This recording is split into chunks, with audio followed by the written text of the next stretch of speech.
Okay, it is now noon and noon in New York. And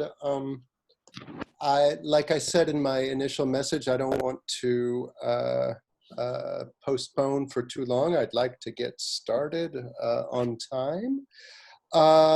As I've already said to some of you, this is really the first time I've ever run a Zoom session. And I barely know what I'm doing, and I find that I'm actually kind of nervous.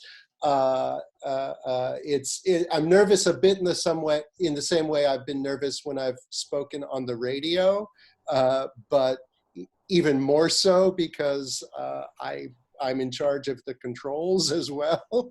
I'm sure that that nervousness will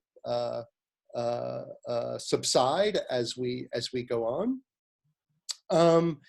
And also, as I've indicated in my messages, it's quite likely that we will feel the effects of the learning curve in the beginning as we kind of feel out what is technically feasible and what is not technically feasible.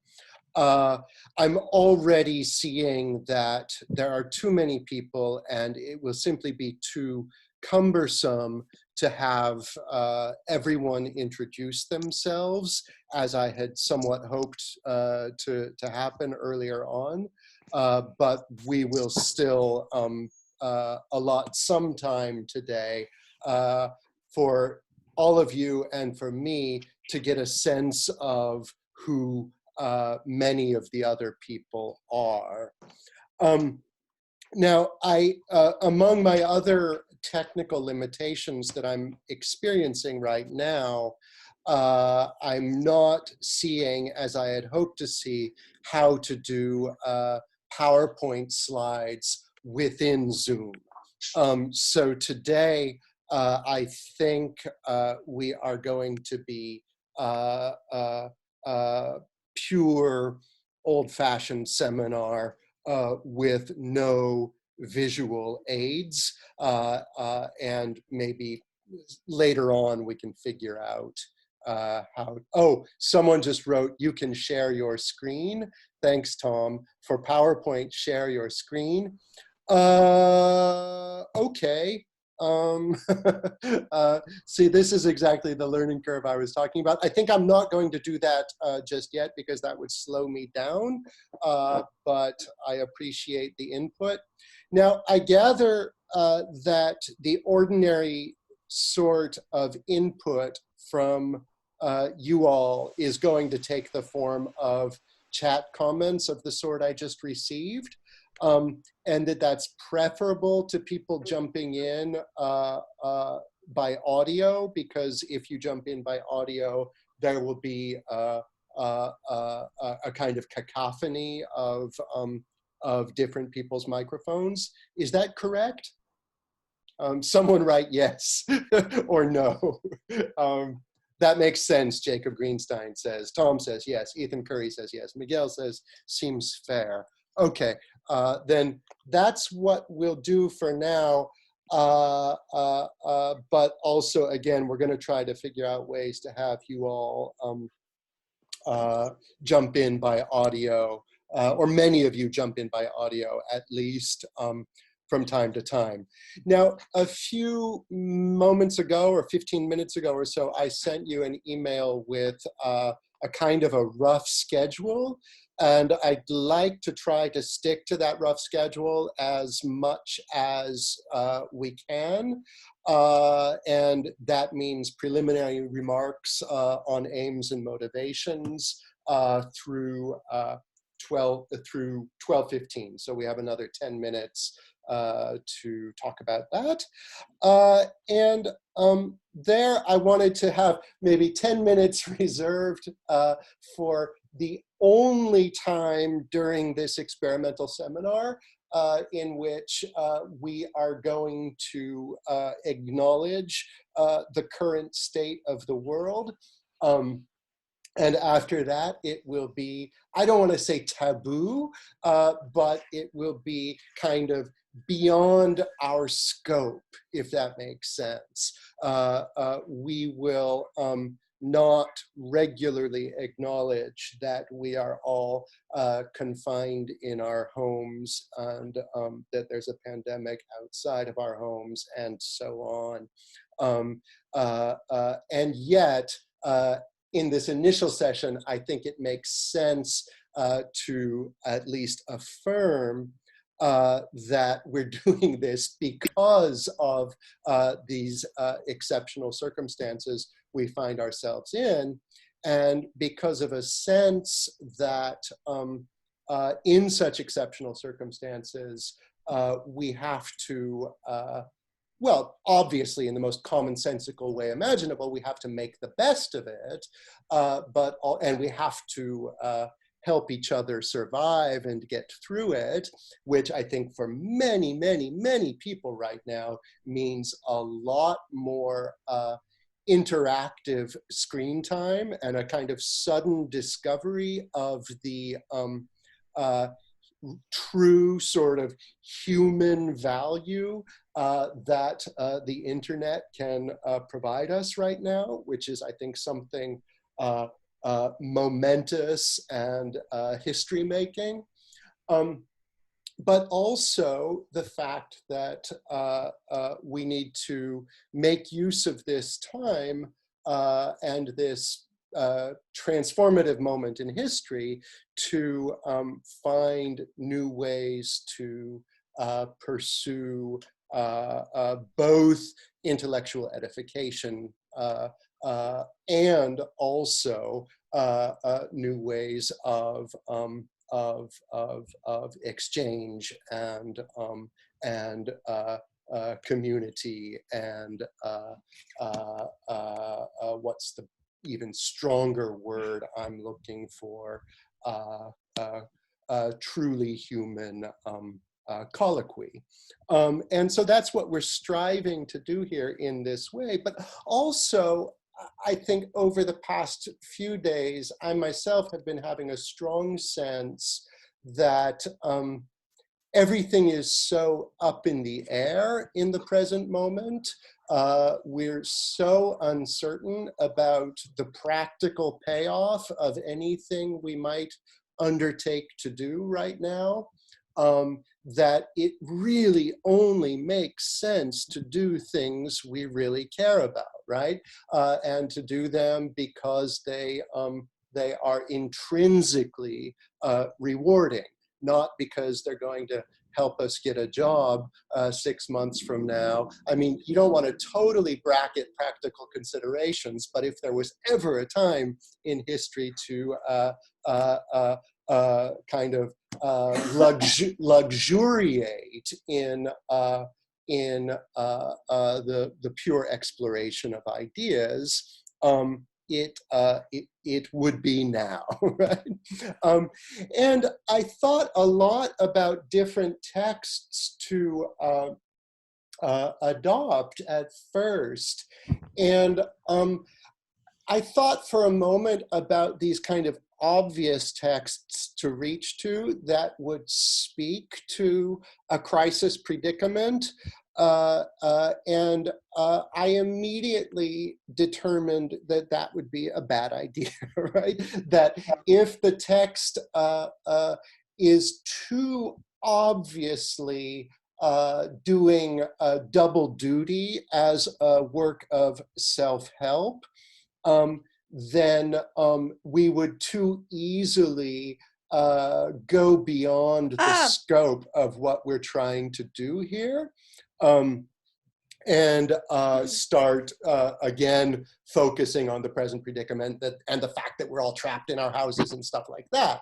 And again, that's what we're trying to avoid.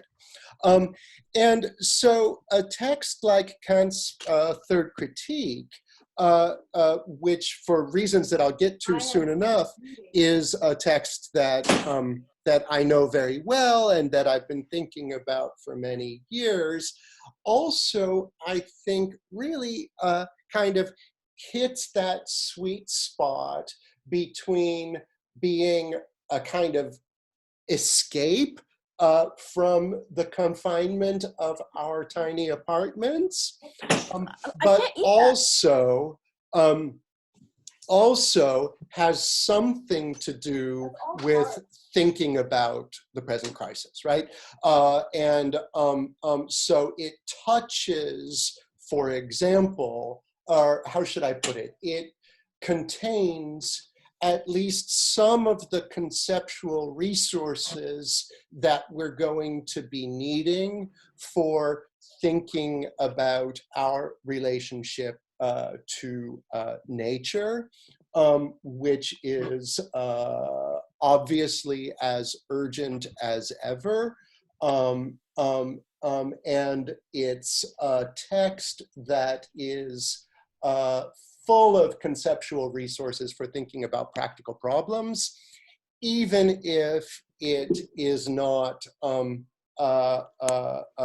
something that is in an obvious way, like say Spinoza's Ethics, giving us either pat self-help advice about how to be happy, even when things aren't going our way, nor is it obviously a text that sets out to, that can be easily adapted to kind of squeeze out immediate answers for solving ecological crises, or for thinking about how to cohabit a planet with viruses that we still tend to think of as our mortal enemies, rather than as our equal partners among life forms on Earth, and so on, right? So it gives us fuel to think about the current situation, even if it doesn't keep leading us back to it in this claustrophobic and anxious way, right?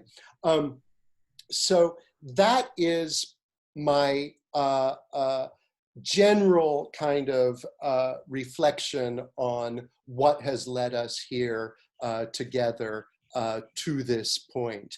I just want to take a brief moment to say, first of all, if you are speaking to your spouses or your children in your confined claustrophobic spaces, wherever you are, be sure to turn your microphone off. I think, and someone just wrote a comment saying that it's important that you do that. If not, it's going to be really hard to have a seminar together. So that's part of my introduction. I haven't yet introduced the kind of my own philosophical and disciplinary background, which we're going to get to soon enough.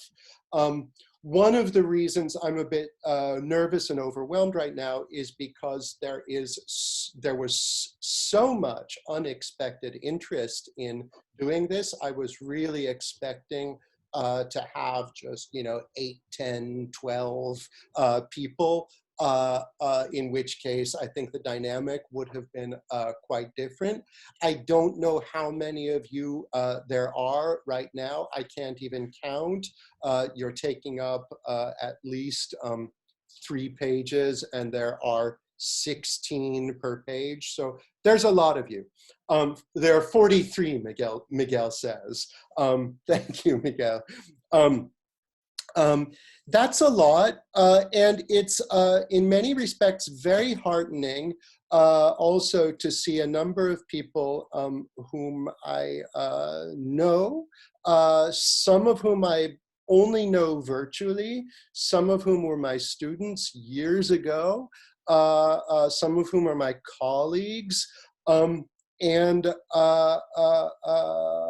all thrown together in a way that is, of course, only possible on the internet and under these exceptional circumstances.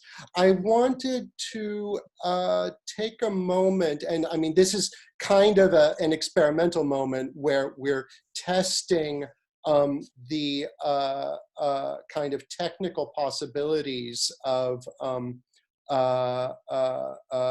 interaction in this platform. Rodolfo, do you want to introduce yourself? I guess I need to speak then. Can you hear me? That's right, yes. Okay, so I'm Rodolfo Guerrao. I'm a postdoctoral fellow at the University of Venice, which is now has been closed for the last month and a half. So I'm in quarantine in Berlin, Germany. This is my son, Eneas. And I was a student of justice when I saw this offer to join this fantastic seminar. I was very enthusiastic and happy to have the chance to listen at your classes again. Yeah, Rodolfo, did I teach the critique of the power of judgment in Montreal when you were there? I think it's the first time you taught it, maybe. Amazing. I hadn't thought about that when 2010 or 2011. That's amazing. Graham, do you want to introduce yourself? Hello, Justin. Hello, everybody. Yes, this is Graham Burnett, and I teach history and history of science at Princeton University. Justin and I are old friends from Cabinet magazine days. And I've taught the third critique with our mutual friend, Jeff Dolvin, on a couple of passes. He said he'd try to join us at some point as well, though I don't see his name yet. Well, definitely not at all an expert, but love the text. It's a very important text to me, and very much looking forward to the seminar. And also just wanted to put in that I underline and affirm and support from the bottom of my heart this notion that this is a crucial time for us to experiment with different ways of sharing the most important texts and objects and experiences. So thank you, Justin, for calling this occasion. Yeah. I'm just trying to, right now, give a kind of a broad sense of the different people who are out there. And I emphasized in my original announcement that there are going to be no prerequisites. If you're not a philosophy student, if you've never read Kant's critique of the power of judgment, don't worry. And yet, in my initial kind of introductions of some familiar people, I acknowledge, introducing some real heavyweights, like Rodolfo and Graham,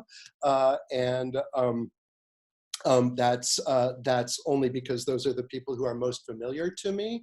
But I also, I want to give a sense of just the variety of people who are out there. So I am going to randomly pick someone, and if you're speaker shy and you don't want to say anything about yourself, when I randomly pick you, you can simply say present, and then I can move on to the next person. And if you do that, that's totally fine.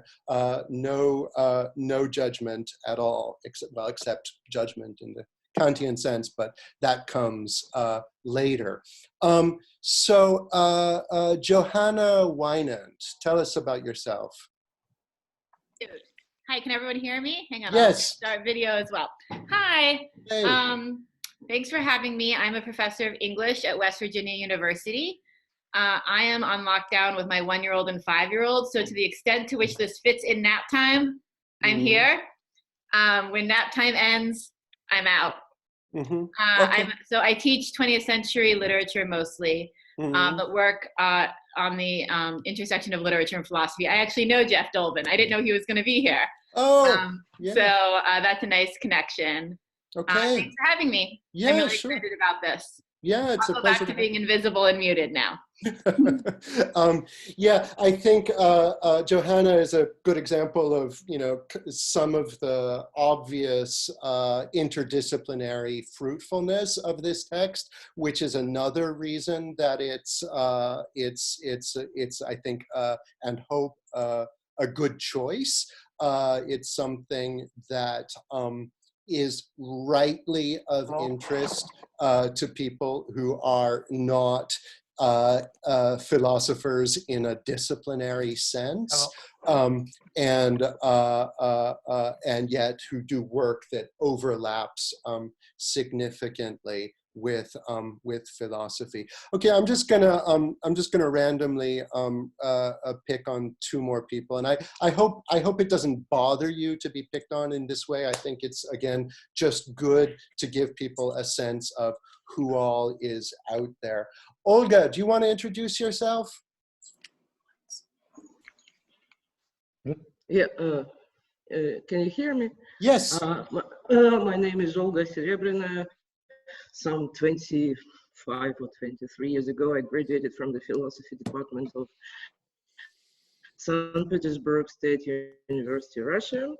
Now I live in Czech Republic and working for an American propaganda media company, which is called Radio Free Europe, Radio Liberty. So now working from home, from a village. So I'm not doing philosophy professionally now, just maybe when writing literary criticism. But me and my husband, we are editing a good magazine, which is published in Riga and was founded by two philosophers. So we are doing a lot of interviews with philosophers and publish stuff, which reminds us of our first education. Wonderful, wonderful. Yeah, I'm glad you can be here. Olga is someone I've interacted with for some years now. Yeah. Yeah. Okay, one more person. Lily Lufborough. Can you introduce yourself? Hi, can you hear me? Yes, we can. Hi. Well, I mean, I did my graduate work in early modern English literature and history of science at UC Berkeley. I'm currently a staff writer at Slate, where I, in this moment, am largely covering news and politics rather than culture. So I'm hoping that I can attend, but with the news cycles as crazy as they are, I may be away at the moment. But thank you for doing this. I'm glad to be here. Yeah, sure. Yeah, I guess, well, these introductions have served two important purposes. One is that I think we have now confirmed that it's relatively easy for me to call on people, and I'm really pleased to discover that. Let me say, maybe, here's the thing to do. If you have a comment, if you like, the Zoom equivalent of raising your hand will be you send a chat message that says hand. Does that sound good? You can say hand or comment or something like that, and then I can interrupt myself and call on you. Does that sound like it will work? Okay, Johanna says, sounds good. I'm glad you like it. Nicholas Dunn has raised his hand. What does that mean? Oh, Jacob McNulty, to everyone. We can also just press the raise your hand button. Yeah, that's even better. Do that.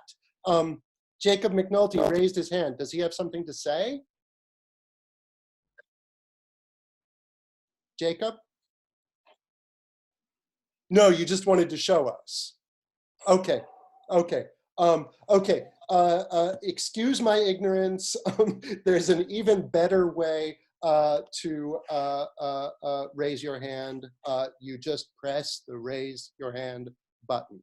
As I mentioned, I'm still learning. That's even better. And so we've discovered that that's possible. Do that anytime. For me, in a classroom, as much as in an online seminar, I tend to just talk and talk and talk until somebody interrupts me. But the simple fact that I am so verbose doesn't mean that I resent being interrupted, right? Every time someone has something to say, I'm happy to interrupt myself and listen to your input. Graham, could you say something? Yes, thank you, Justin.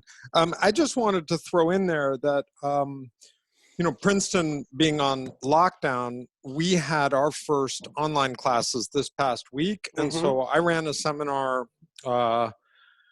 in this format. And one of the things we discovered in the course of that session was that, just like we're already seeing here, the chat thread can be an interesting way of creating the sense of presence of the room, separate from even specific questions. So one of the things that makes this form of seminar so different is that we receive none of the phatic cues of the engagement of others. So, you know, faces and gestures and body position on a chair, we don't see any of that.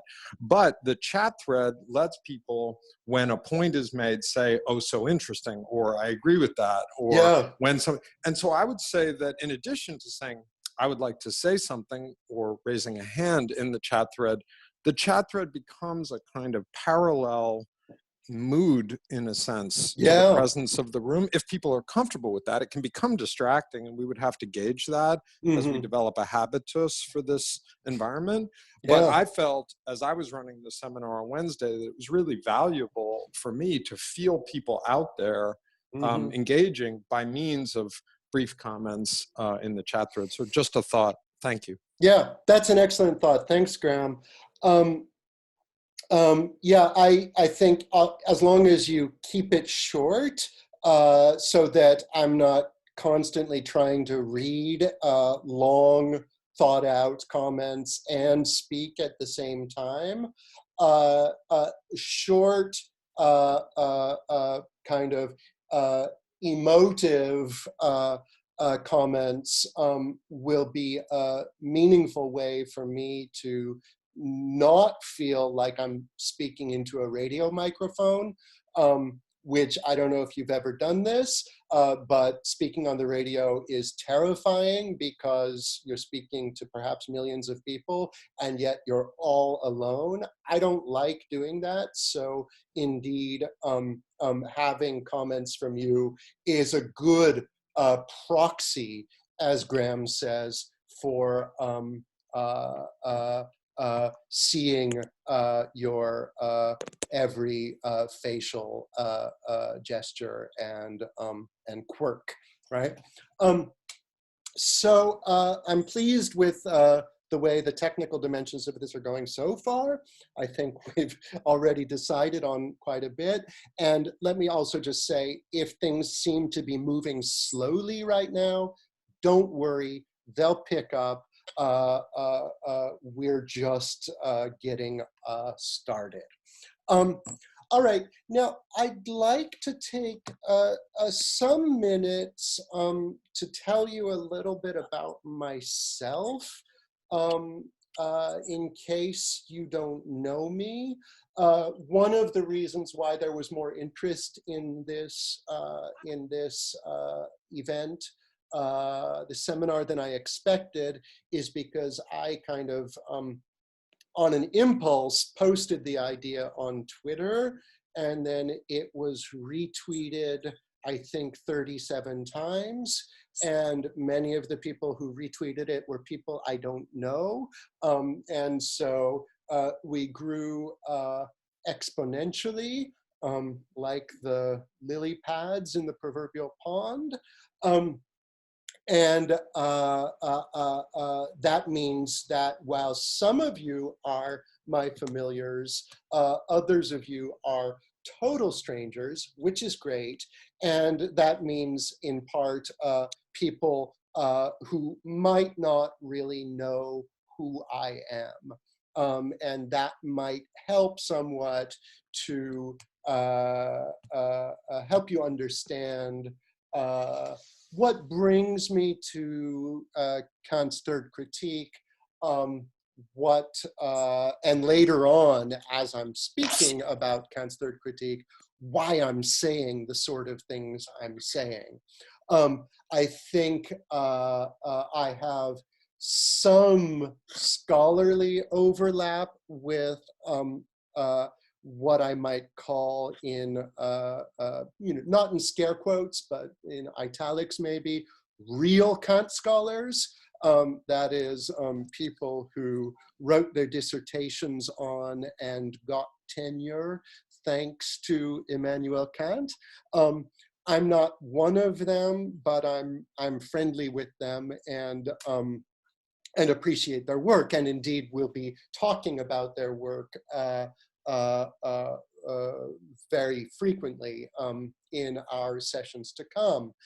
I am a professor of philosophy. I did my PhD some years ago at Columbia University. Here in New York. Since 2013, I've been a professor in the Department of History and Philosophy of Science at the University of Paris, and have at least partially integrated into the French university system. And that as well has been a learning curve. As it happens, this year I've been on a fellowship at the New York Public Library working on a book project. And so the lockdown finds me not in Paris, but in Brooklyn.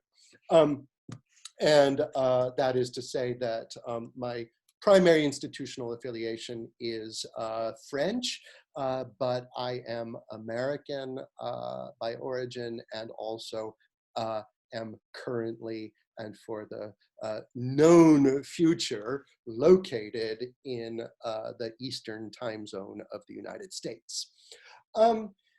That is the kind of bare bones introduction. I wrote my dissertation years ago on certain aspects of the philosophy of Gottfried Wilhelm Leibniz. Leibniz lived from 1646 to 1716, and therefore died before Immanuel Kant was born. And yet the two of them are connected to each other in very important ways. It's chronologically impossible for Leibniz to have known who Kant was, but the reverse is not the case. Kant definitely knew who Leibniz was, and developed in no small part in the direction he did as a result of the instigations from Leibniz. You might know that in the pre-critical period, and we'll discuss later on what that means, Kant in 1755 published a peculiar, but actually for the era rather typical work called the Monadologia Physica, the physical monadology, which is to say it was a work that developed but also radically deviated from certain philosophical concerns of Leibniz's, most notably in Leibniz's own monadology of 1716, the year he died. And so the two are not peas in a pod, but let's say members of the same broad lineage. And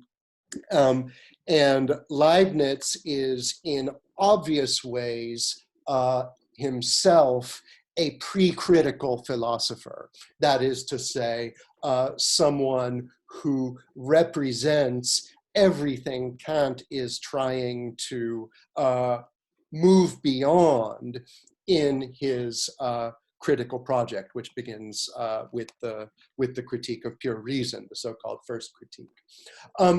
And so what that pre-critical philosophy is, what it is to be accused by Kant of being a dogmatist, which is in effect what Kant has in mind when he thanks David Hume for having woken him up from his dogmatic slumber.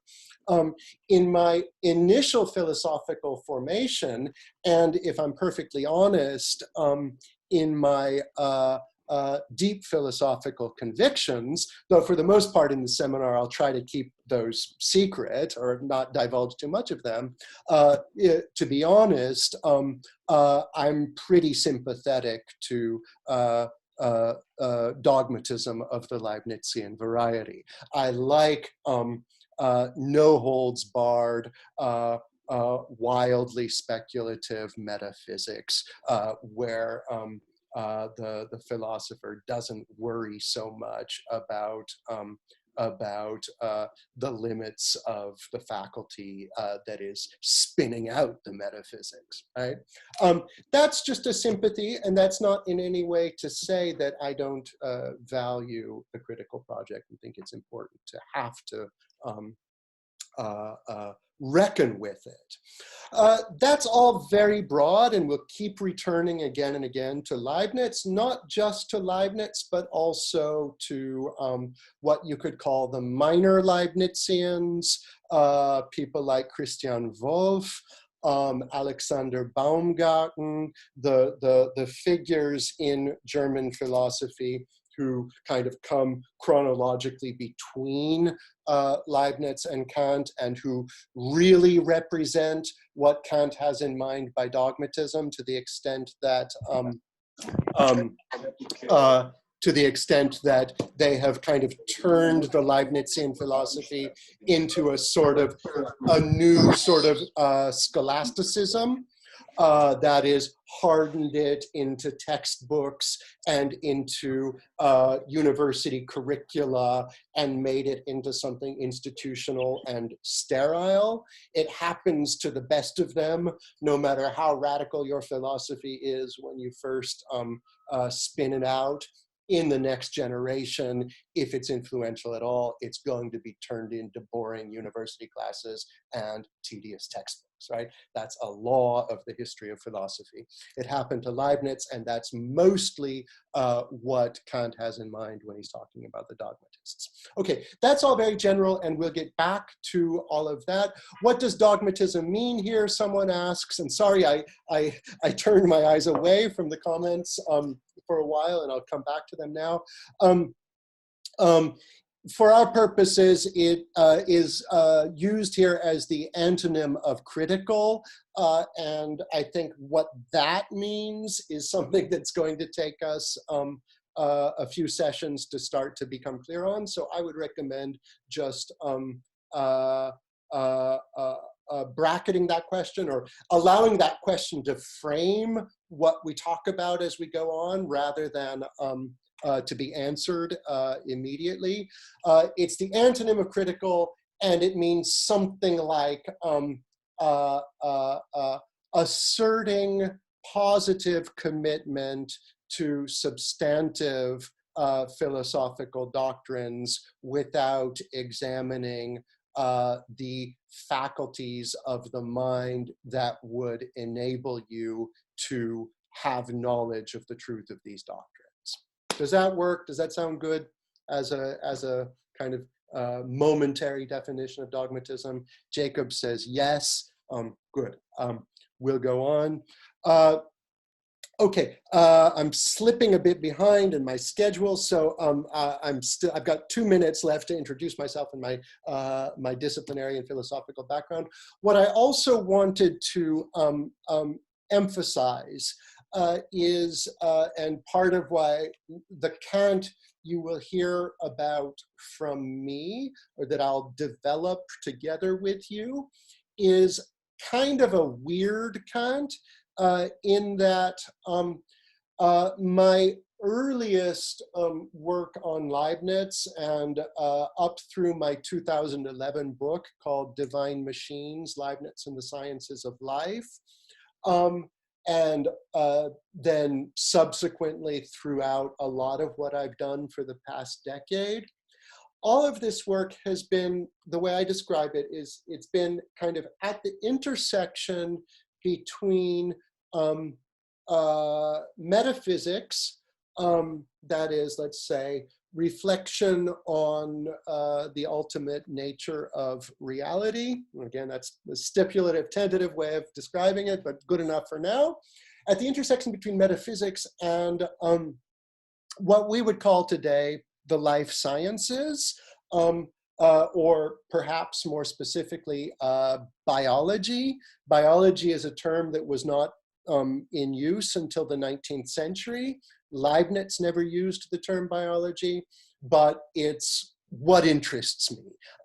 It's a science that didn't yet exist, but that was discussed and kind of at the center of a number of philosophers' deepest concerns since the pre-Socratics, right?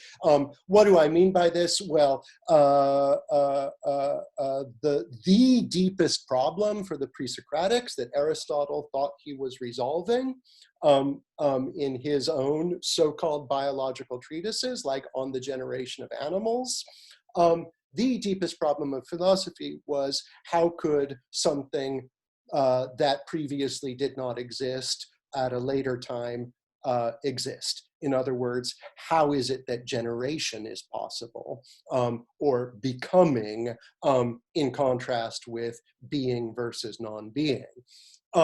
And this brings some Greek philosophers, notably and very kind of extensively Aristotle, this brings some Greek philosophers to become convinced that the deepest philosophical question will be resolved by the study of semen and menstrual blood and the other fluids of generation that seem to be responsible for giving us ever more and ever new little dogs and horses and gophers and humans, right? And so again, even though biology didn't exist as a discrete discipline, it was on every philosopher's mind from antiquity through the modern period. And that includes Aristotle, who's someone I keep going back to as well. It includes Leibniz, and it very much includes Kant. And so what fascinates me about the third critique, and this is, well, this is moving on to, well, okay, we'll do, because we're, because there's a natural kind of glide here to the topic slotted for 1250 to 1. I'm going to move to the history of biology right now, and then we'll get to the history of aesthetics after that.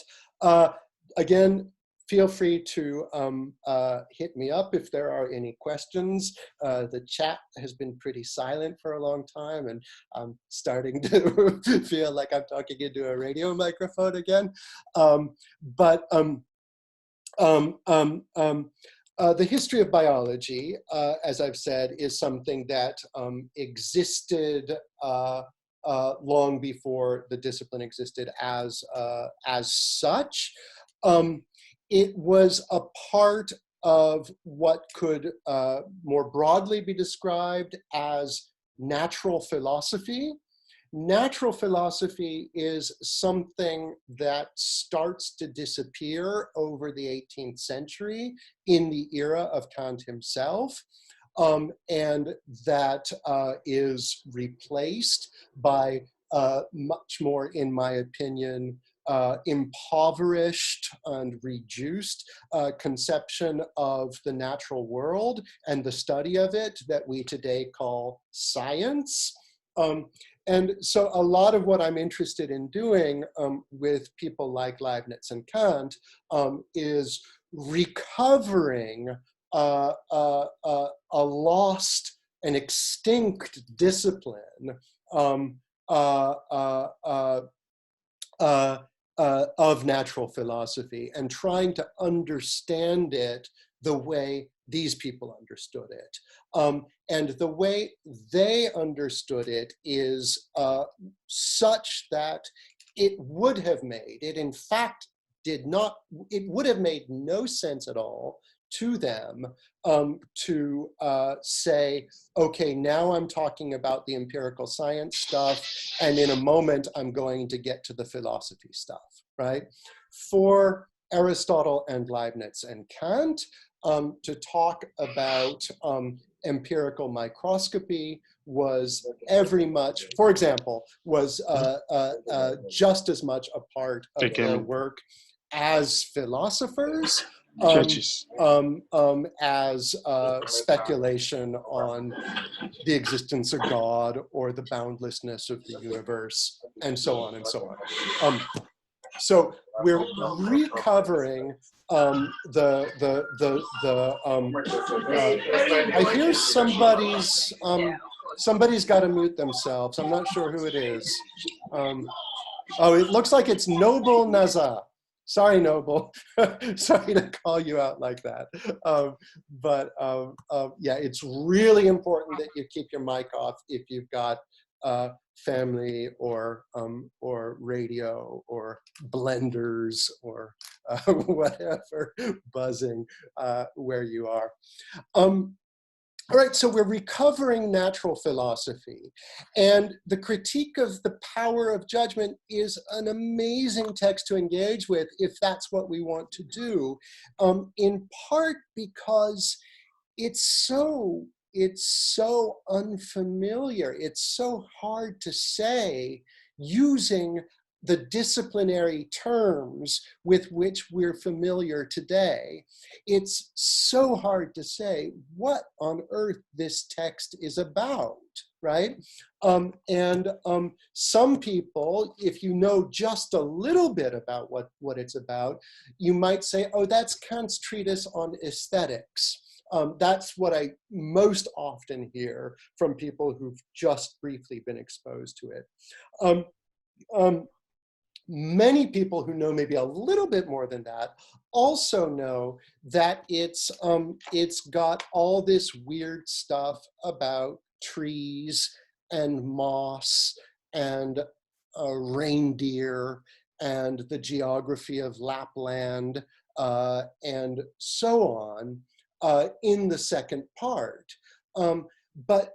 But what exactly that second part is, disciplinarily, is something that we tend today to have a lot of difficulty working our way back into.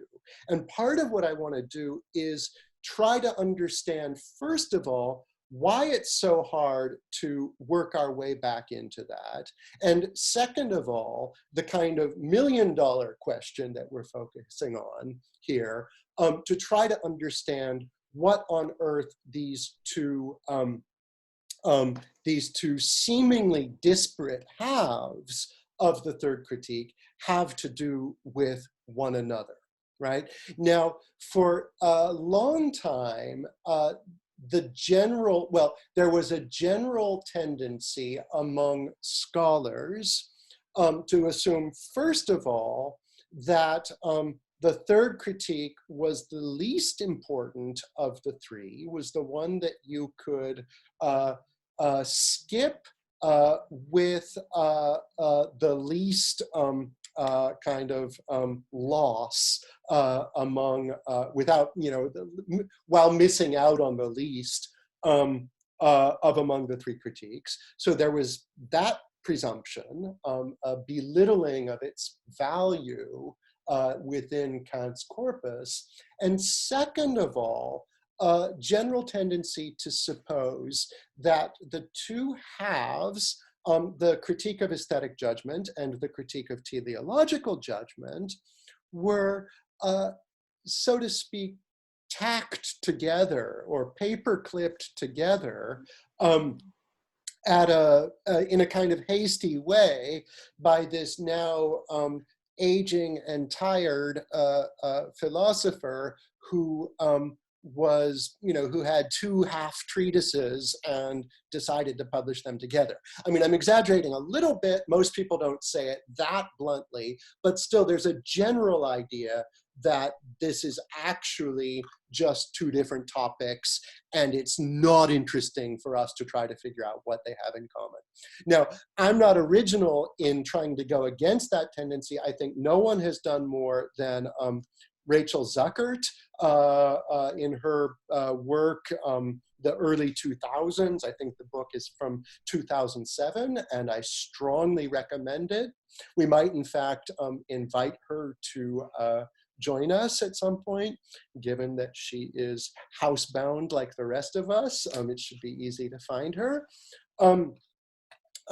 So Zuckert and others, and in a very different way, from a very different disciplinary approach, also John Zamito, are two scholars who have gone against this general trend and have, I think, really compellingly shown, first of all, that the third critique is extremely important for Kant's overall critical project.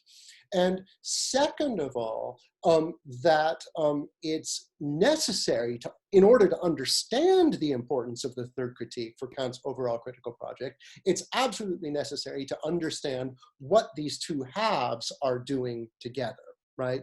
That is what the critique of aesthetic judgment and the critique of teleological judgment have in common.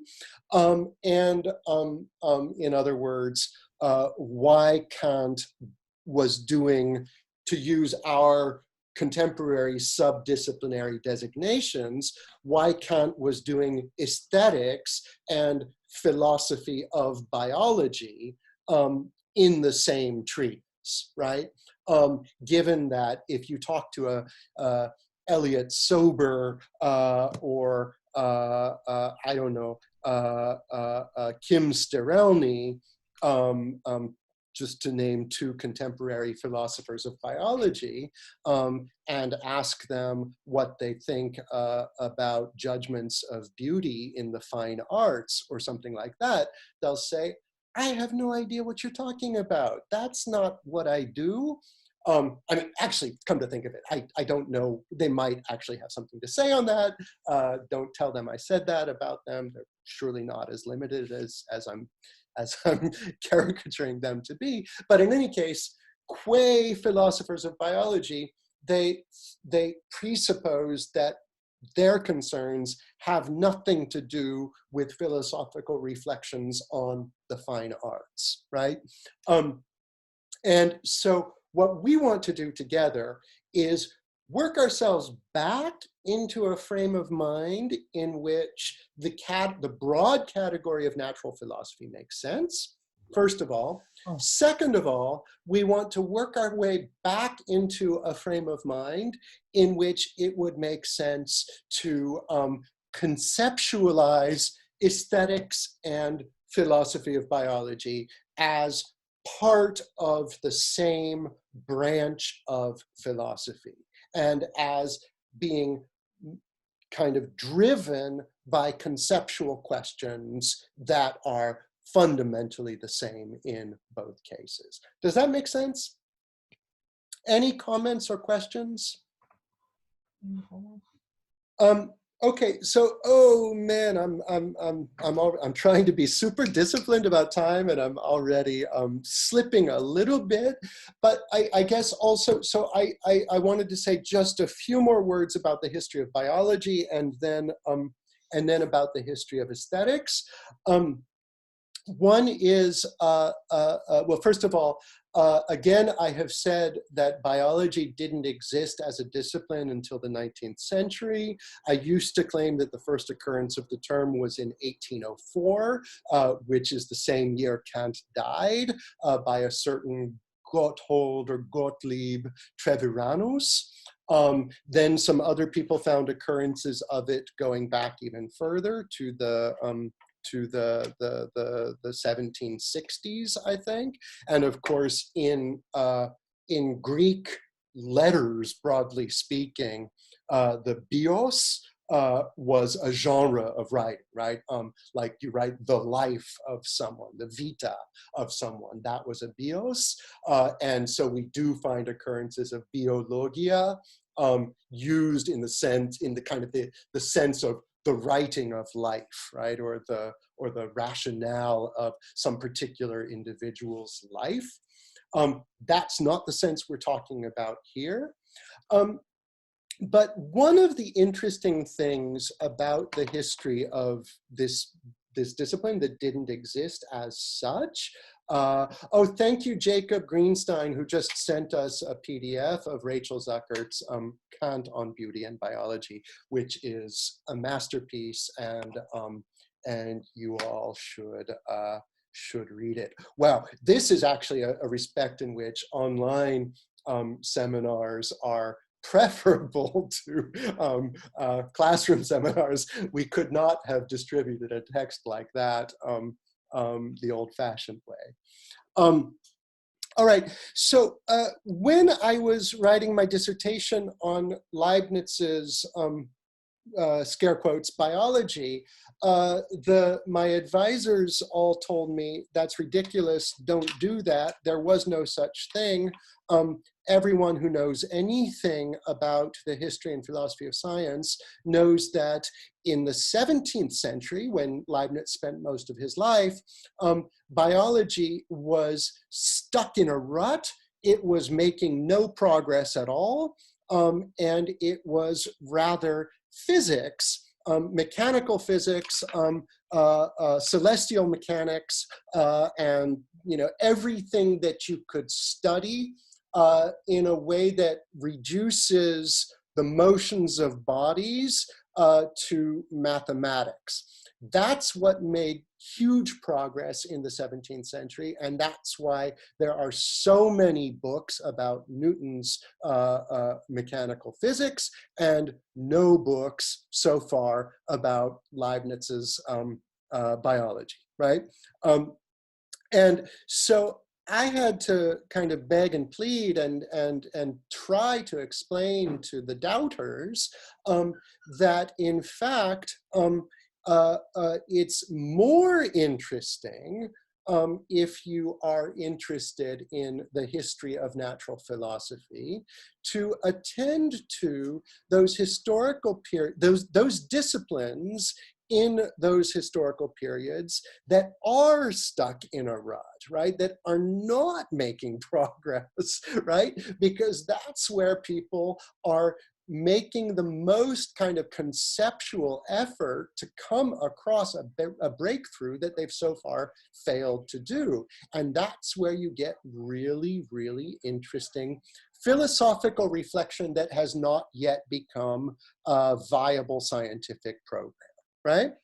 And so again, in the 17th century, we see this tremendous progress in accounting for the motion of planets and the tides and billiard balls and bullets and cannonballs and all that stuff that describes simple arcs and so on, in accounting for all of this exhaustively without any appeal to internal forces or striving or inward principles of motion, right? And there is a huge problem that emerges as a result of this progress being made in mechanical physics in the early modern period, which is precisely that it would seem that even if you can account for planetary orbits and the tides and ballistics and so on in reductive mathematical terms, it is just too wildly implausible to account for, let's say, the generation and development of the internal organs of a fetal pig or something like that, such that some months after it's conceived, it comes out a piglet, right? So many natural philosophers were convinced that we probably just need to resign ourselves to the fact that there are, so to speak, two separate ontological domains or kingdoms, in the one of which our reductive mathematical explanations are in fact going to be adequate, and in the other of which we're going to have to find someday some kind of principles, the nature of which we have no idea, that are going to account for, broadly speaking, the phenomena of life, right? And so 100 years, oh, and just let me say also that there were more obstinate early modern mechanical mathematizing philosophers, notably René Descartes, who insisted on the contrary, no, I'm holding out, I'm sticking to my guns. Either everything can be explained mechanically, Descartes says, or all of my philosophy is worth nothing at all. And so he writes a whole treatise called the Treatise on the Formation of the Fetus, that gives us these wildly implausible explanations of things like, you know, how the heart first forms from a clot of blood, and then eventually from there you get the liver and the kidneys, and from there eventually you get a calcaneus part that turns into a vertebral column, and then the next thing you know, you've got a whole creature that is not only a creature in general, but that is also a member of the same species as its parents, right? Which is a pretty remarkable thing to account for, as Descartes tries to do, simply in terms of the straightforward thermomechanical bouncing of particles off of one another, right? But Descartes has vested everything in this, so that effectively he has to say it's all or nothing. Generation and the phenomena of life are mathematical and mechanical too. Jacob McNulty says, you want to jump in, Jacob? You want to say something? I mean, I can just read it out if you prefer. Jake, you there? Mute myself. I'm unmuting myself. Can you hear me? Yeah, we can hear you, yeah. Just a small little addendum to what you said, that it's also part of this new Newtonian paradigm to say, we don't just give you a story about the planets or the tides or cannonballs. This is a story about everything. So the old worldview said, you know, planets work one way and organisms work another way, and everything has nature that tells you. This new paradigm says, no, everything plays by the same rules, which is why it's such a problem to then see that there are some things that appear not to play by the same rules. And if somebody comes along and says, okay, well, we just need to distinguish between this area of nature and that one where different rules apply, the Newtonians say, no, that's the whole point of our new worldview, is that the same rules apply everywhere, to the apple that falls out of the tree, to the planet in the sky, to everything. Yeah. Thank you so much. That's actually a really important point, and it's something that is kind of absolutely essential to understand about the, let's say, the conceptual transformations of early modern science.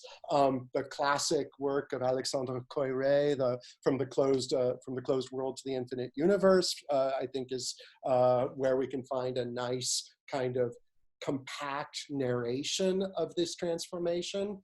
For Aristotle, for example, and this is exactly what Jacob was alluding to, for Aristotle, we had two different realms of the cosmos, the sublunar and the superlunar. Everything above the moon was eternal and immortal, and for that same reason, moved in a perfectly circular motion, which is effectively like almost as good as not moving at all, right? Which is like what only one being gets to do, with namely the unmoved mover. Everything else has to move, but if you are a celestial body, then that is to say God, that is the unmoved mover is God. If you're a celestial body, then you have to move, but still your motion is pretty close to not moving because you always end up at exactly the same spot. Everything below the moon, by contrast, is subject to generation and corruption. And this is kind of the best we can do down here. Could be worse. I mean, we could just get corrupted without generating, and we would be mortal, not just as kinds, but also, not just as individuals, but also as kinds. Everything would come to an end. So what Aristotle effectively says is that our kind of cycles of reproduction are imitating the individual immortality of the superlunar bodies, or I should say beings, because they're not just bodies. So that distinction is absolute. And as Jacob was very helpfully reminding us, one of the most important transformations in early modern natural philosophy was to say, no, whatever laws, as they were coming to be called, whatever laws govern the motions of Mercury and Mars and the sun. Well, the sun's not moving yet, or it's starting to move. It's not really clear, or it's, ceasing to move. Whatever laws govern the motions of the heavenly bodies also govern our bodies, and also govern the tides and the clouds and, you know, the volcanoes and everything, right? So that was absolutely important, and that's exactly why, as Jacob pointed out, that's exactly why Descartes felt so strongly that he had to stick to his guns. He had to say, no, it's all or nothing. Okay, so all of that is a long kind of preliminary kind of background summary of Kant's eventual kind of intervention in what is by now more than a century's worth of back and forth on the limits of mechanism and on the possible kind of resolution of the tension between teleology and mechanism. And Kant famously says, and we're going to talk a lot about this later on, Kant famously says, there will never be a Newton for the blade of grass, right? That is to say, no one will ever do for, in order to explain how it is that grass is generated and grows and expands across a field and so on. No one will ever explain that the way Newton explained the motion of the heavenly bodies in 1686, right? We will just never get there, right? That's what Kant says in 1790, 104 years after Newton's Principia Mathematica, right? Now, there are two different ways to think about what Kant says there. One is, he was premature, right? He just didn't see what was coming, and together, I don't know, Mendel and Watson and Crick and all the others who kind of unraveled the double helix and so on, and led to all these just fundamental transformations and deepenings of our knowledge of the life sciences over the course of the late 19th century and into the 20th century, and to some extent even until today. You could say that Kant was just being premature. He was being hasty when he said, we'll never know, because in fact, as it turns out, we do know, and maybe there wasn't one Newton for the blade of grass, but there have been collectively a handful or a dozen or maybe 100 people who have served the role of the Newton for the blade of grass, right? Maybe you could say that, but there's something rather Whiggish about that. There's something rather, how should I put it? Too kind of hastily presuming that what Kant was trying to say when he denied that there will be a Newton for the blade of grass, too hastily presuming that that all Kant is talking about is a kind of a measure of the state of our scientific knowledge circa 1790, right? Whereas, and this is again what I'd like to help show you, Graham says that I gotta mention Darwin. Yeah, yeah, I guess he's pretty important too.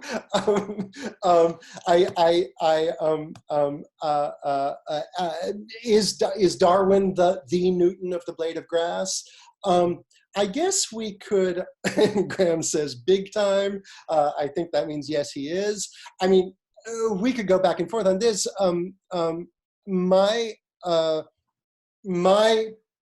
My kind of reason for excluding him here is that Darwin is admittedly agnostic about the mechanisms, right?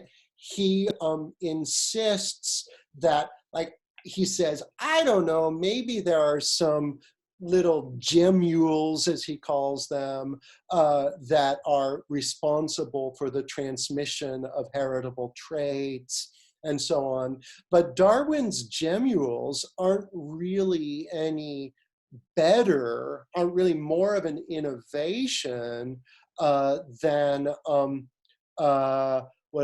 things like Buffon's moule intérieur, the internal mold, or all sorts of pre-Darwinian attempts to account for heritability, right?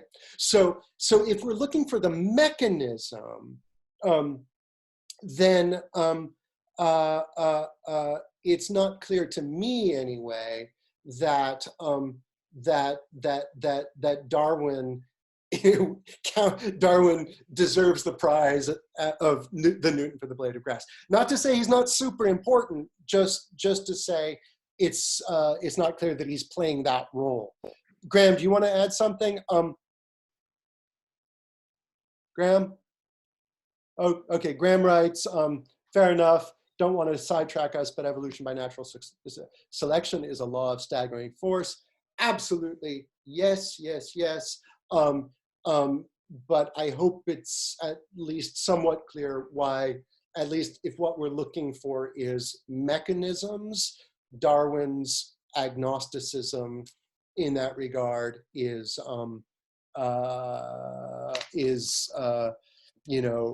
means that we're also going to need people like Watson and Crick in order to fill this out. All right, Rodolfo Garau says Darwin believed in the inheritance of acquired characters, which is something we're usually not taught at school. Absolutely, yeah. I mean, Darwin, like I mean, every time I've taught Darwin in the past few years, pangenesis. Every time I've taught Darwin in the past few years, I've been kind of floored by how un-Darwinian he is, and how difficult that makes our kind of packaged histories of the life sciences. Okay, listen, we're getting a little bit off track, and I want to try to move back to aesthetics soon, even though, again, it's a false separation. We're going to be combining them soon enough, but let me, Jacob McNulty raised his hand, and I want to allow him to get a word in. Oh, well, I was just going to say, so I think it could be helpful here to think that there are really two different directions from which one might assail the early modern program of a total mechanistic physics and reduction of the living. One is theistic, and it's the one we're familiar with today, especially in the US context and people who, intelligent design.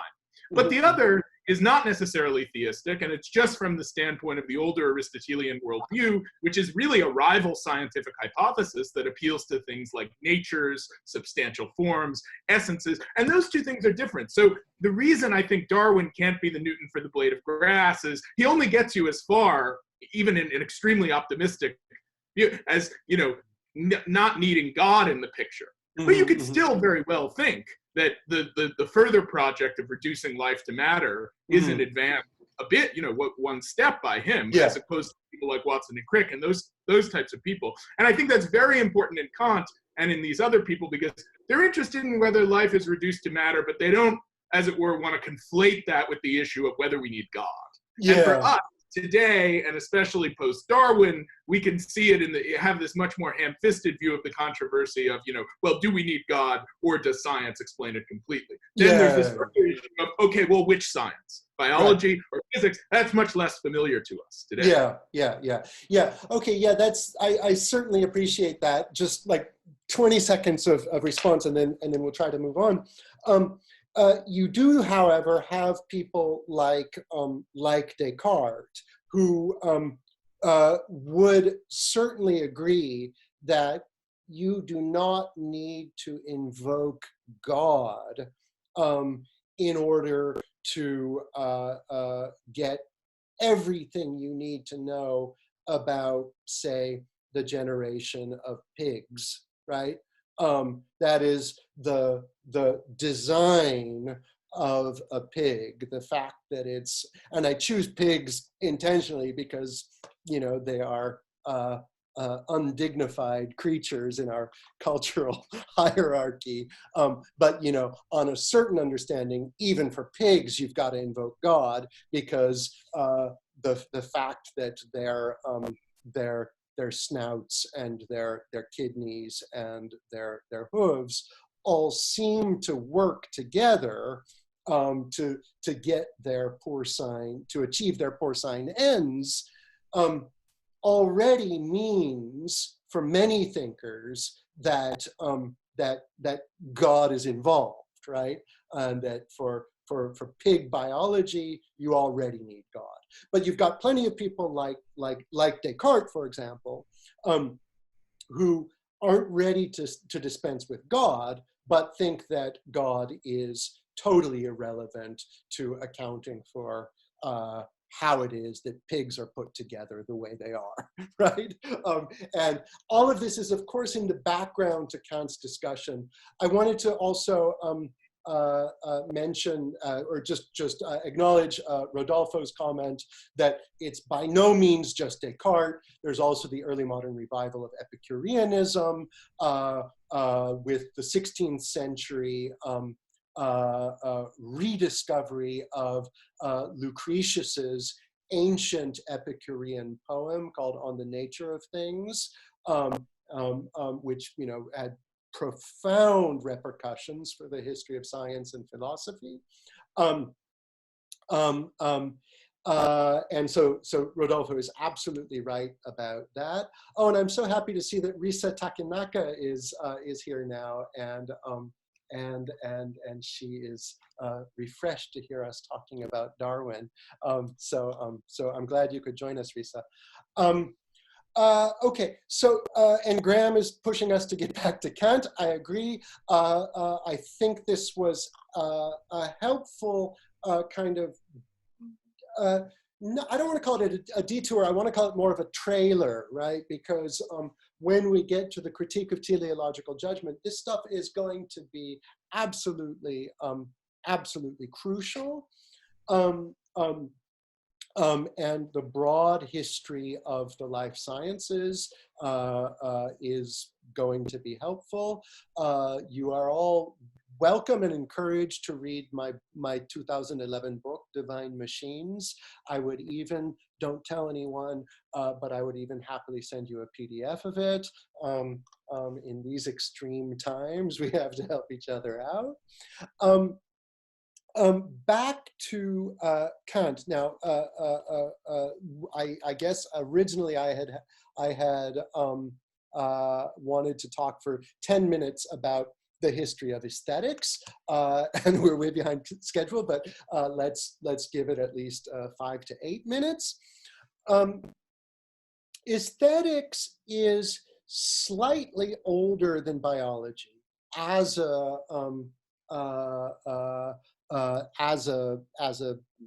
term, right? The introduction of the term precedes biology by about 70 years.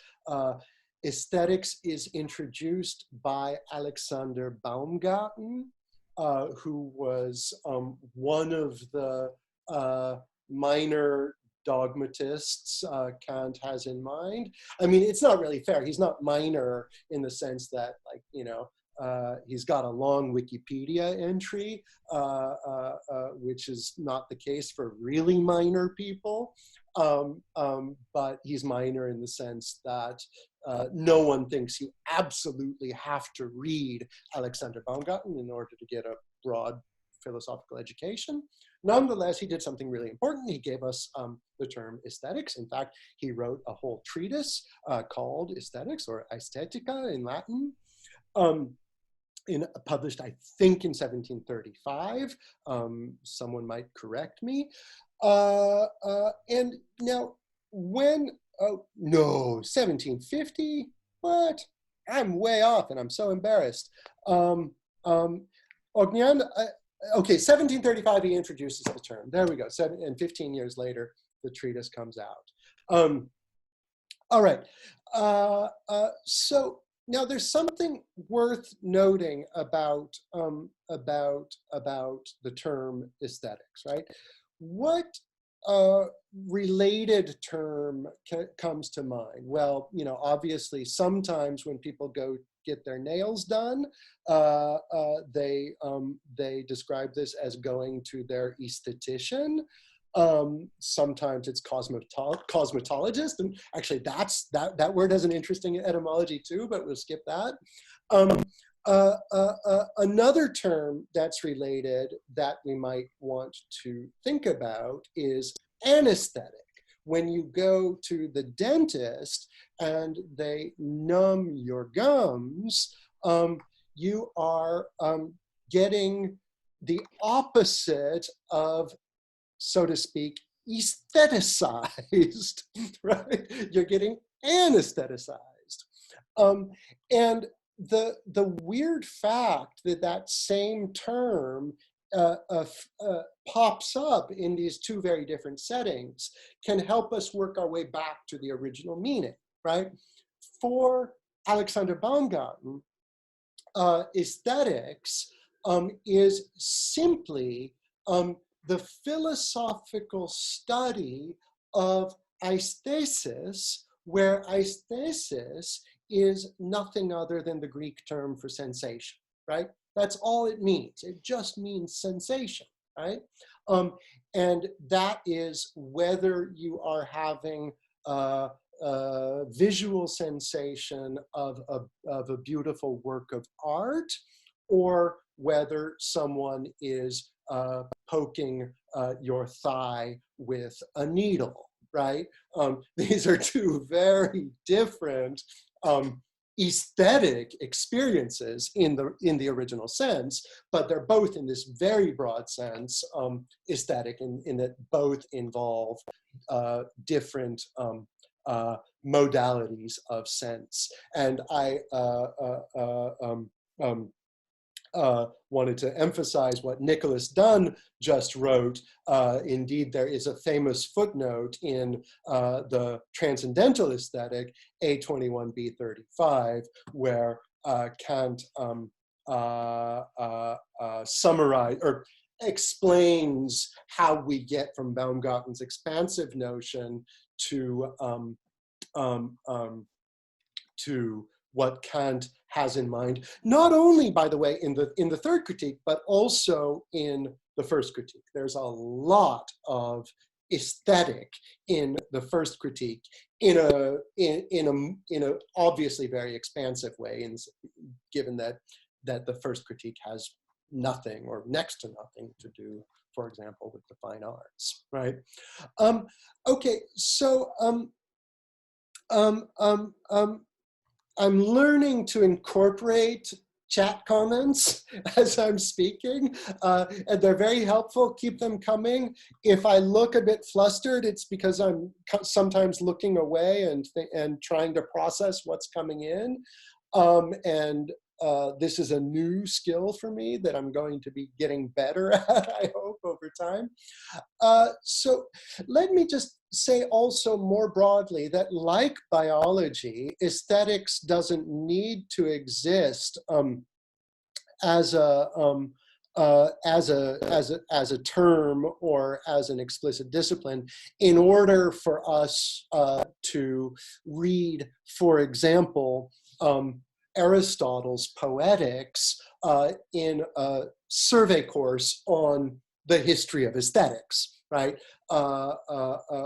We can use the term aesthetics to describe that philosophical subdiscipline that is preoccupied with with philosophical reflection on art, right? But when we do that, and again, I just want to emphasize how important it is to appreciate this. When we do that, when we read Aristotle's Poetics as a text in the history of aesthetics, but we do not read Aristotle's On the Parts of Animals as part of the same history, this is us going back and retroactively imposing a division that that was not necessarily meaningful to these people while they were writing. And this becomes, I think, particularly clear when we read the works that get classified as works of early modern aesthetics. People like Hutcheson, Shaftesbury, well, those are two very good examples.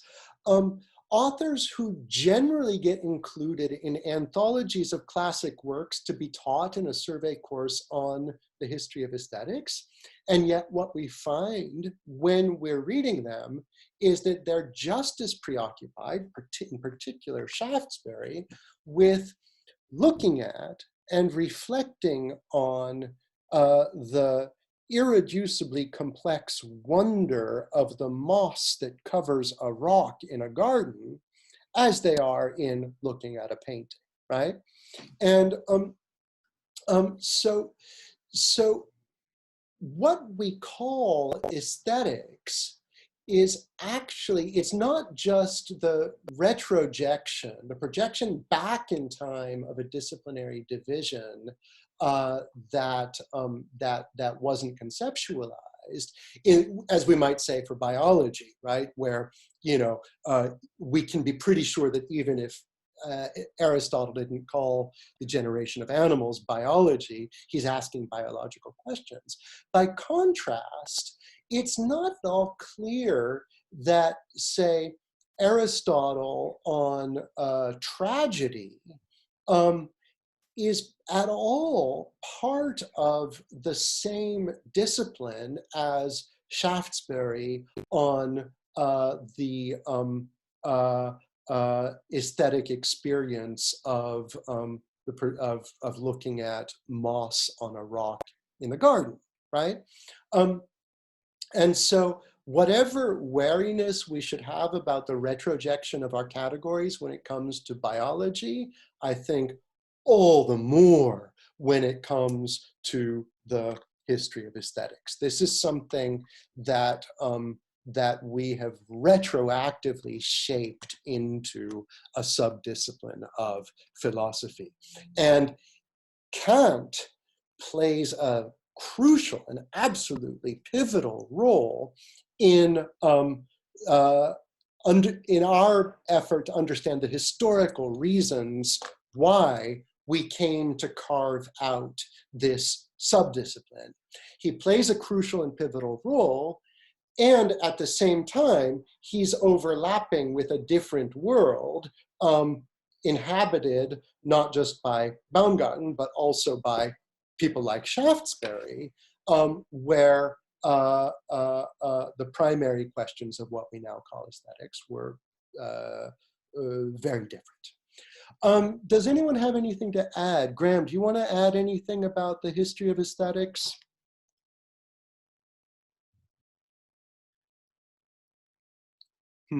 Graham might have walked away for a little while. Okay, Jacob, you want Hey, to I'm sorry. Don't worry. Sorry. Justin, Don't worry, I didn't mean to call on you. It just dawned on me that you might have something interesting to say, because I know you have thought a lot about the key transformations that we can observe over the course of the 18th century in the way that the European tradition thinks about what art is and how we engage with it. Well, I think you're doing, just in general, a fantastic job of setting up what's at the crux of the text we're going to be working on, which is big picture, that it's essential to historicize the separation of what comes to be the history of biology, biology, from these questions that we come to think of as questions of judgment concerning beauty or objects of art. The way that the category of the arts comes to be codified as a domain that can be conceptualized in its totality, meaning placing together activities like music and writing, poetry, say, and the visual and plastic arts. That's its own kind of fascinating history that I'm sure many of the people involved in this seminar know better than I. But much as the emergence of a science of the judgment of the goodness of all works of art, meaning a science of aesthetics, defines itself as an autonomous, critical, philosophical enterprise, it supervenes on, and in a sense also participates in, the emergence of a notion of the arts as such, all having standards that would be available to judge them as one thing, rather than in the tradition of the paragone, where you would have a competition between two sculptors, say, or two painters, as in Pliny in the Natural History, and Zeuxis and Parrhasius. The idea that there would be standards for the judgment of the arts writ large, which is what a category like the beautiful affords, that actually requires that the arts as a total enterprise be subsumed into one philosophical category, and that happens across the same period that you're describing. Sorry to go on. Yeah, no, thank you. That's very helpful. And yeah, I mean, listening to you reminded me that we're going to see that Kant has some pretty idiosyncratic opinions about the particular merits of particular domains of artistic production. He tends to be, for some of us, frustratingly dismissive of the importance of music as a kind of subject for philosophers to think about.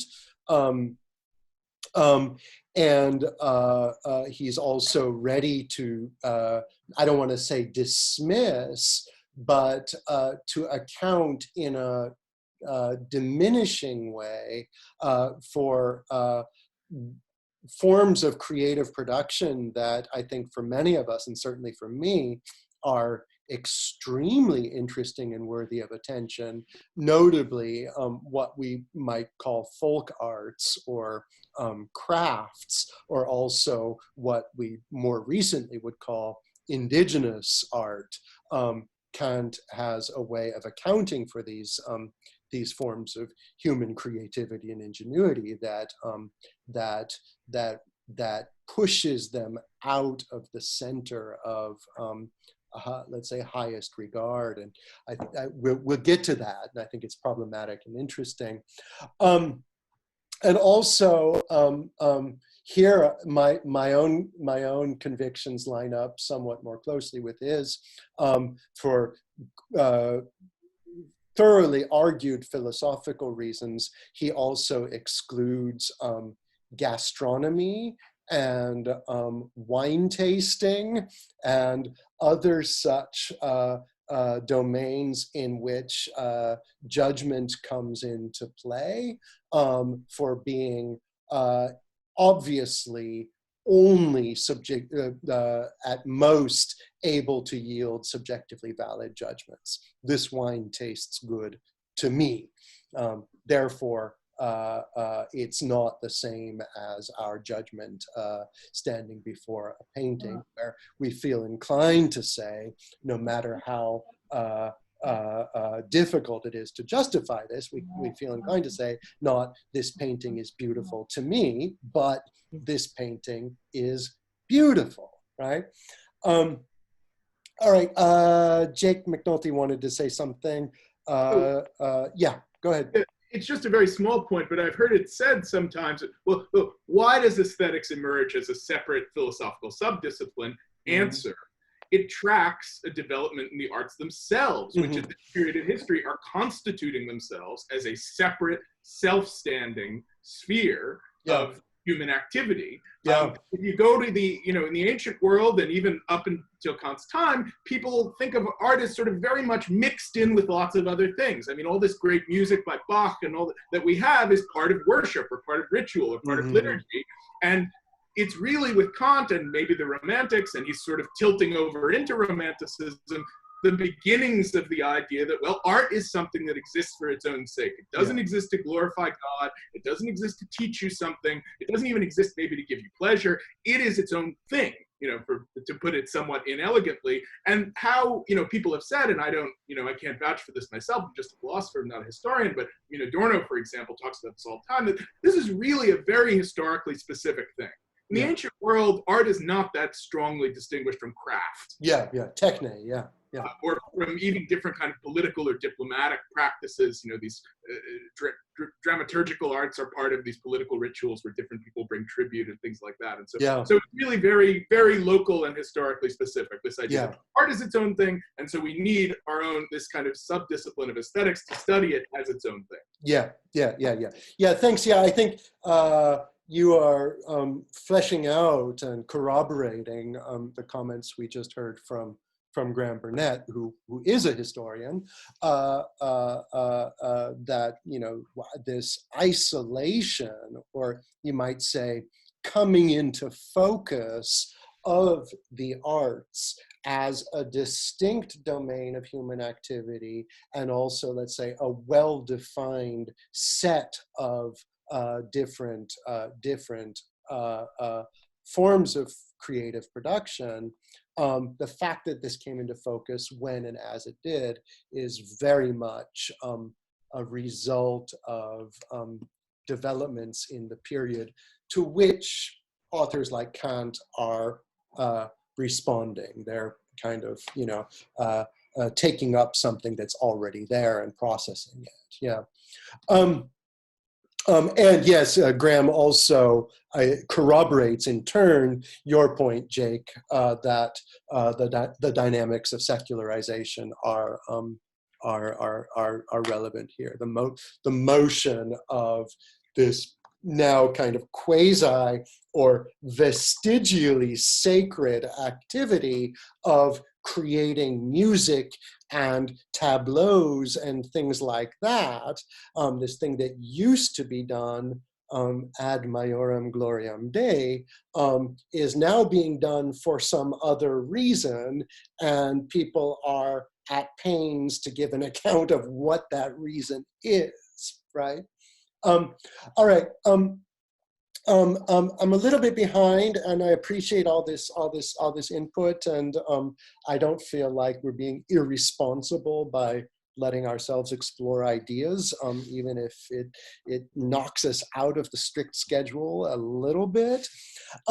Let me say a little bit. We've got 20 minutes left, and I also want to talk to you a bit in the last 5 minutes. I want to talk to you at least a bit about what we're going to do next. I think that's necessary. And also, well, okay, I won't talk about that until the last 5 minutes. Kant's philosophical development from dogmatism to criticism. I think this is important to understand, and I've already begun to evoke this development a little bit. As I mentioned, there is a pre-critical Kant, and he's of tremendous interest to Kant scholars. And there seems to be a general agreement that Kant is invested in, I don't want to say exaggerating, but making clear the boundary between his pre-critical and critical works, even though, in fact, it may be that there's more continuity than he would want to acknowledge. And this is often the case. You claim to be branching off on a new path, but in fact, you're really just your same old self, right? And so for this reason, there has been tremendous interest in yeah, mics off, everyone. Make sure your mics are off. There has been tremendous interest in going back and seeing what we can learn from the pre-critical works, even if what we're primarily interested in is the critical works. Now, I mentioned Kant's 1755 Monadologia Physica. It's also worth mentioning that his dissertation, like where Kant started out as a thinker, was a treatise called On Fire, right? It's not to say like being on fire, like being inflamed. That is a treatise about fire, right? And this is not the only treatise on fire in the mid-18th century. There's also a treatise called by Madame de Châtelet, Émilie de Châtelet, written for, I think, a prize competition of the Académie des Sciences, if I'm not mistaken, called on the propagation of fire, or something like that. So this is like Kant doing this very common thing, which is just writing, like, you know, hardcore natural philosophy. What is fire, right? It interested the pre-Socratics, and it still interested the best minds in the early 18th century, working as philosophers, right? So Kant was doing really interesting stuff, of tremendous interest to me, who doesn't have particular, let's say, fidelity to the critical philosophy. Then, so the story goes, so the sort of self-mythologizing goes. Kant, at some point, circa 1770, reads David Hume, and is utterly floored by Hume's skeptical arguments, particularly as concerns the nature of causality, right? And I don't want to go too deeply into these, but basically, you know, Hume's argument is that Hume is an empiricist. He's an empiricist and a skeptic, and he realizes that insofar as he's an empiricist, he's never going to be able to extract from that body of knowledge that he alone thinks is actually accessible to him, that is, observations of empirical reality. He's never going to extract from that any kind of legitimation of his knowledge of causality, right? Why? Well, because you see one billiard ball rolling, and then you see another billiard ball rolling after the one has got pretty darn close to the other, but you don't see billiard ball A causing billiard ball B to move, right? You only see the one moving and then the other moving. All you ever see is constant conjunction, so says Hume, right? And this is all you can have if you're committed to empiricism, right? And so Kant claims, again, according to this kind of self-mythologizing way he presents it all some years later, that this bowled him over, woke him from his dogmatic slumbers, as he famously put it, and sent him into some years of really deep reflection. And the result is the famous critical turn, which then led to the 1779 critique of pure reason, the first critique, then the critique of practical reason, and then finally the critique of the power of judgment in 1790. And he describes this in by no means modest terms as a Copernican revolution in the history of philosophy. Just like Copernicus made us all of a sudden understand all this stuff we couldn't make any sense of by shifting the point of orientation from the Earth to the sun, the motion from geocentrism to heliocentrism, so too is he bringing about his own Copernican revolution by shifting the search for such things as causality, which he identifies as one of several so-called concepts of the understanding, by shifting the search for the concepts of the understanding from, let's say, our investigations of the world to our exhaustive delimitation of the structure. I don't want to say structure, I don't like that word, but I'm not finding a better one. The structure of the human mind. And the result is ultimately that for Kant, causality, along with the other concepts of the understanding, is something that we bring to our perceptions in order that we bring to our perceptions such that our perceptions may be elevated to the level of experience, right? So causality, along with the other concepts of the understanding, is, as it were, provided by us and not by the world. What is the world like in itself if it's not filled with things causing things, other things to happen? Well, who knows? That's kind of, well, maybe I'm being too flippant there.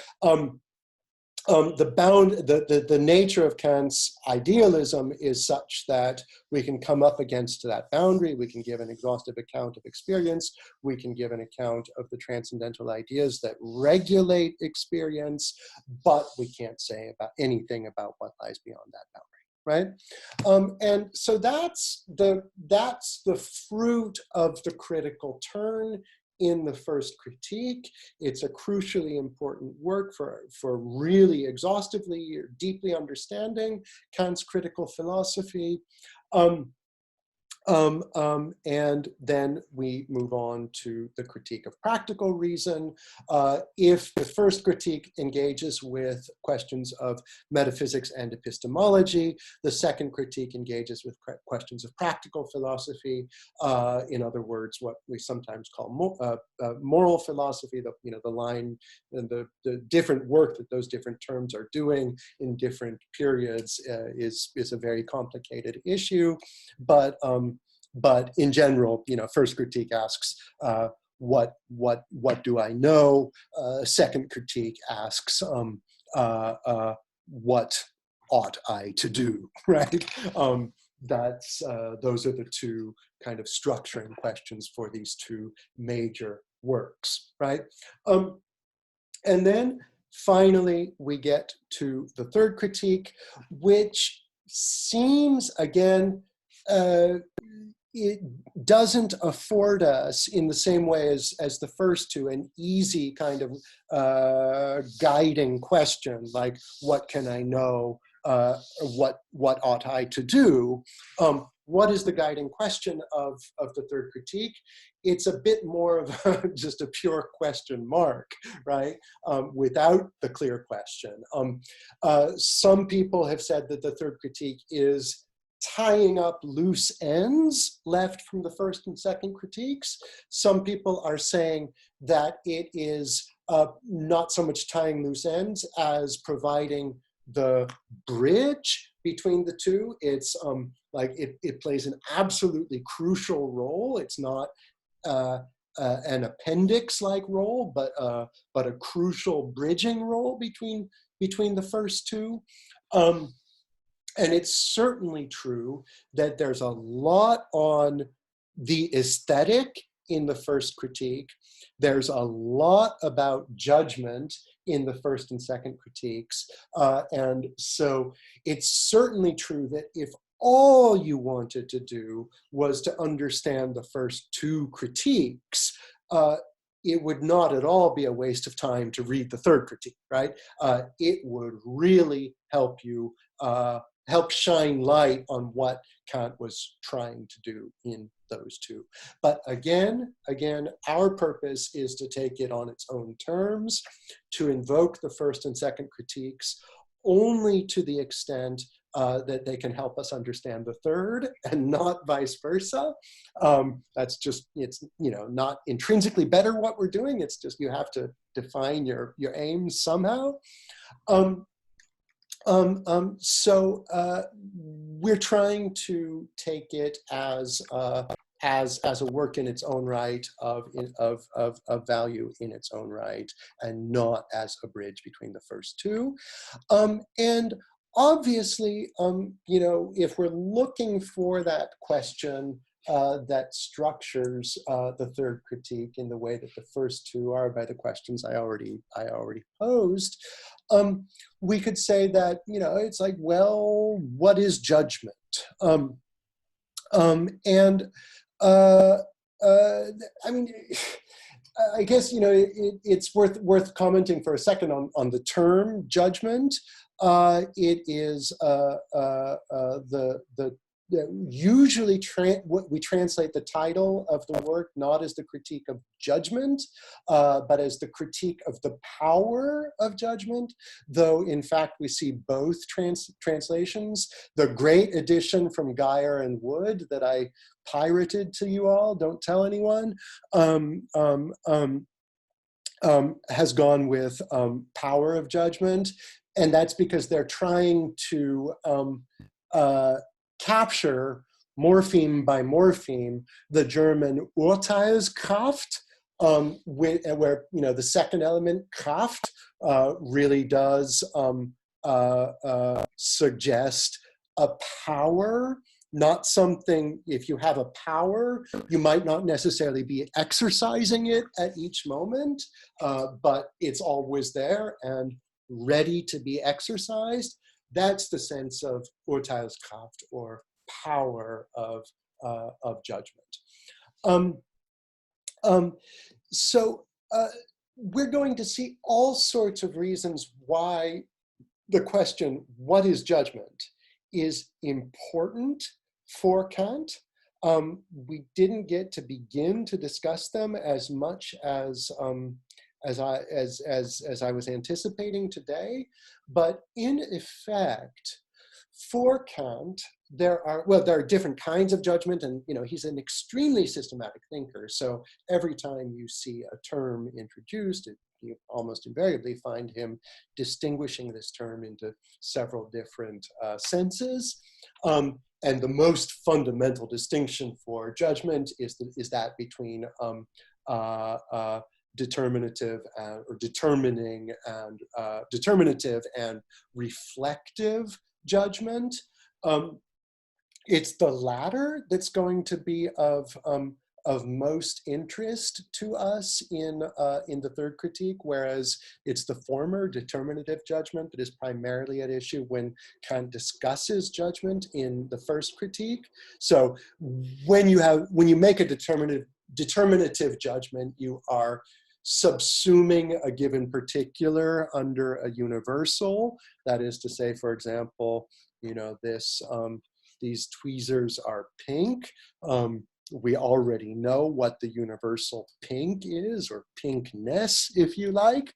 And all we're doing when we determine that these tweezers are pink is we're subsuming this particular under that universal. That's easy. Anyone can do that. The hard part comes in the third critique, when we start thinking about reflective judgments, where the whole game, the whole kind of challenge is to find a universal for a given particular, right? And we don't know what that universal is. We're not grasping it. We're not holding it within the faculty of the understanding, and yet we feel like it's appropriate to make a judgment here, right? That is the kind of judgment, reflective judgment, that is both most challenging and that comes up most paradigmatically in the two domains of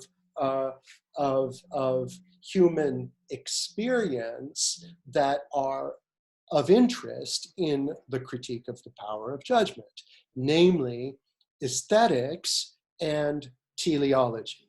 In other words, our engagement, broadly speaking, with artworks and with living nature, right? And so, you might even say, and this will be my last comment here in the interest of time, you might even say, it's not that this is two treatises, one about art and one about biology, nor that it's one treatise that deals with art and biology as a single unified subject. You might say it's about neither of them. Kant doesn't really care about paintings or trees for their own sake.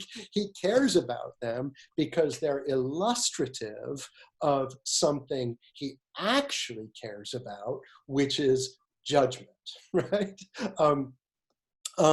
That's one way of looking at it.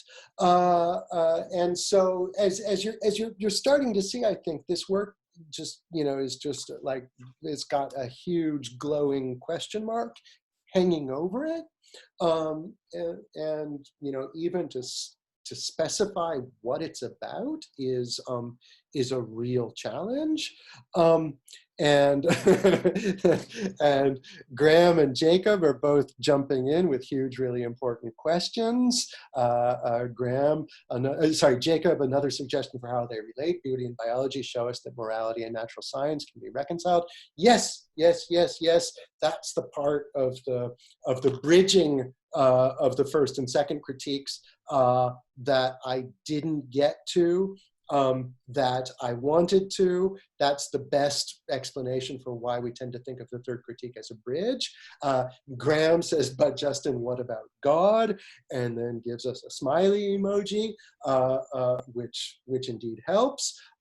Yes, God is in there too, and we're going to get to him in the coming sessions. But let's maybe go a few minutes over, and I'm sorry for everything we didn't get to today. Let's go a few minutes over. First of all, as to format, I would like to remain somewhat faithful to the idea of the seminar, even if there are 45 of us, in that I would like to have volunteers to explicate the portion of the text that we read for that day. I'm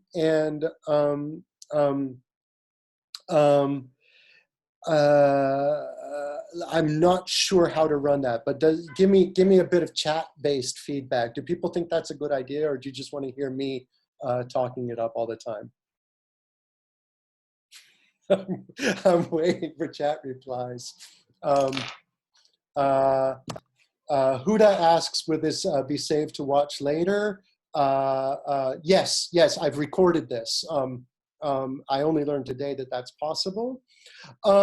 Maybe we'll have to work this out in a more kind of informal way rather than right now. But in part to take the onus off of me to be hyper prepared each time. I think it would be nice to have distribute some of the responsibility for the organization. And I'm not surprised to see Jacob McNulty offering to present. Yes, that seems like a likely eventuality. But yeah, let's plan on balancing between me talking and y'all talking. Thanks, Johanna, also. Now, I would like to have a regular time, and once a week seems good. Believe it or not, even under quarantine, I have another commitment next Wednesday at noon. So I'm going to propose next Tuesday at noon. And perhaps we can make it a regular Tuesday seminar. And I'll follow up with you by email about all of this. Now, we really haven't dived into the work at all yet, which means that for next time, it would probably be most realistic to just try to have read the full introduction, which is quite long. That is to say, well, there's the first introduction that Kant wrote. That's kind of like this is a work that gives us introductions upon introductions. Let's read the first introduction, then the preface, then the introduction, right? Which is to say, pages 1 through 86 of the Geyer and Wood edition. Does that make sense? Does that sound doable? And also, I encourage you to read the Zuckert version that someone sent around, and I'm sorry, I don't remember who anymore. Does this all sound good? Any concerns anyone wants to throw in? How I think it might be, I think it's probably, this is just kind of an executive decision I'm making now, but I think it might be best to just stick to noon, in part in order to accommodate as many time zones as possible. This is like the only way that we can get both California and Australia, in addition to Europe and the East Coast. And if you have little kids, it's also a good time for the kids to be napping. So sorry, I hope you can make it at noon East Coast time. Yes, Ognian, we're reading both versions. It's a good time in Iran as well. This is pretty amazing. We are super international. I know there are people in Iran, India, Saudi Arabia, China, Australia, Venezuela, just to name a few. I'm just absolutely blown away by the possibility of this. Ukrainians in France. It's really great. Okay. Any questions? Any concerns? All right. Thank you, everybody. We're off to a really good start. I'm going to check out the recording of this, see what we can do with it. Maybe there's a way to put it on the internet. I don't know. We'll see you next Tuesday. Try to do the readings, and this is going to be good. Okay?